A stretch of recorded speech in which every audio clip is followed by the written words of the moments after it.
Hi, my name is Linda Cahn, and I'm the founder and president of Pharmacy Benefit Consultants, a nationwide consulting company that is working to ensure that every corporate, union, and government health plan in this country is able to obtain dramatically decreased prescription coverage costs.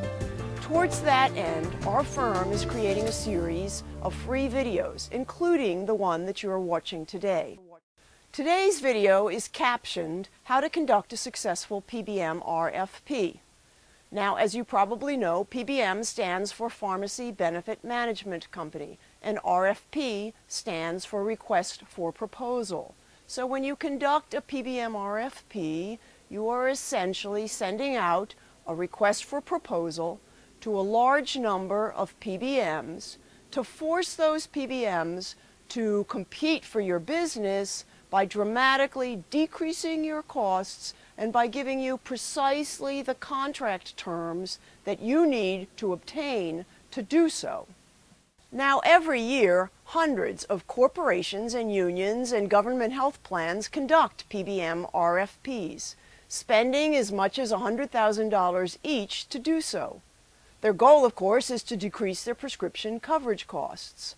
But unfortunately, virtually all of these PBM RFPs prove to be an utter waste of time and money. When the RFPs are over, the health plans discover that not only haven't they decreased their costs, but their costs are continuing to soar.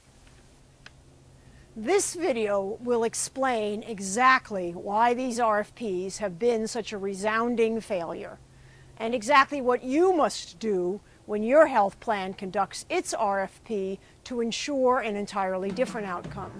So let's get started. First, by briefly focusing on the mistakes that other consulting firms have made in conducting RFPs for their clients, and then by more extensively describing exactly what you must do to ensure a successful PBM RFP. Virtually all PBM RFPs conducted in this country during the past 10 years have implemented the identical procedures, incorporating the following 7 flawed steps.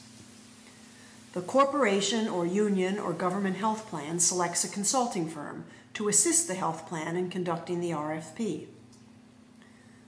The newly selected consulting firm transmits its stock questionnaire to about 8 to 12 PBM contestants, asking each contestant to answer numerous questions, which each PBM contestant then answers. The consulting firm also asks each PBM contestant to provide the PBM's current costs or projected costs to enable the consulting firm to determine each PBM's likely costs if the PBM is selected as the finalist. The consulting firm then analyzes each PBM's answers and each PBM's current or projected costs to determine the PBM's likely costs if it's selected. PBM semi-finalists are now selected based on each PBM's answers to the consulting firm's questions and each PBM's representations concerning its current or projected costs.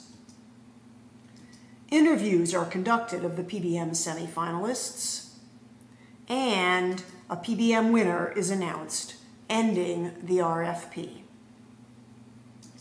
As we've indicated, all 7 steps that we've discussed are seriously flawed, even though they represent the procedures that have been followed by almost every consulting firm in this country during the past 10 years. So let's turn to a discussion of exactly what mistakes are embedded in these 7 steps to ensure that when your health plan conducts its RFP, it does not make those mistakes. When health plans select consulting firms at the beginning of RFPs, many of the consulting firms that are selected have terrible, undisclosed conflicts of interest.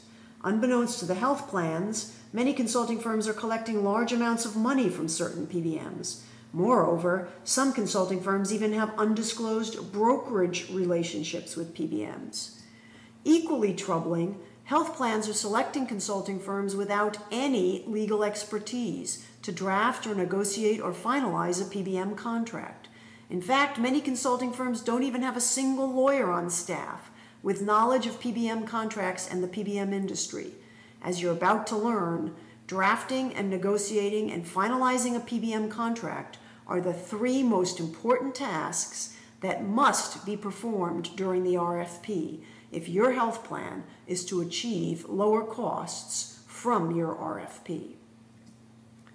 Turning to mistake 2 that plagues almost every PBM RFP. When newly retained consulting firms transmit their RFP questionnaires to PBMs, virtually all of the questions the consulting firms ask seek information that can't possibly be verified by the consulting firms. For example, almost every consulting firm in almost every RFP asks, what is your PBM's accuracy rate in dispensing prescriptions? Not surprisingly, every PBM contestant in almost every RFP, knowing its answer can't possibly be verified, answers 99.9999%. To bluntly summarize mistake number 2, the problem with the questions the consulting firms ask and the answers that PBMs provide back is that they represent a garbage out, garbage in procedure, providing little, if any, useful information. The third, even more deadly mistake concerns the pricing information that consulting firms obtain from PBMs. Consulting firms ask each PBM to provide the PBM's current or projected prices, but consulting firms never require any PBM to bind itself to provide those prices in the final contract. Worse, the prices that are provided by PBMs are almost never incorporated into final contracts. Turning to the fourth mistake made in almost all PBM RFPs. When consulting firms conduct interviews, they treat the interviews as if they are beauty contests, allowing the interviews to consist of nothing but PBMs making more unverifiable statements and more non-binding representations. And the final, most serious mistake made in almost all RFPs is that a finalist is selected before the consulting firm ever drafts or negotiates or finalizes the actual PBM contract that will be signed. In fact, most consulting firms don't even discuss a single contract term with any PBM contestant during the RFP. These facts were borne out when my firm gave a web seminar for the International Foundation of Employee Benefit Plans, and a poll was taken during the seminar. More than 80% of the seminar attendees who had conducted RFPs indicated during the poll that they had never negotiated any PBM contract term until after their RFPs had ended. Why does it matter that consultants are entirely ignoring the drafting and negotiation and finalization of the PBM contract during the RFP? Because as you're about to see, everything about your prescription coverage flows from your PBM contract. PBM's unverifiable representations about their services don't matter. PBM's overblown claims about their performance don't matter. PBM's non-binding representations about their current prices or projected prices don't matter. PBM's promises about your likely cost savings don't matter. Nothing else matters except the actual contract terms that a PBM is willing to provide in a binding executed contract. Therefore, consultants who fail to use the leverage of the RFP to draft and negotiate and execute an airtight PBM contract, eliminating all the contract loopholes that are driving up clients' costs, are failing to perform the most important tasks that should be taken place in an RFP.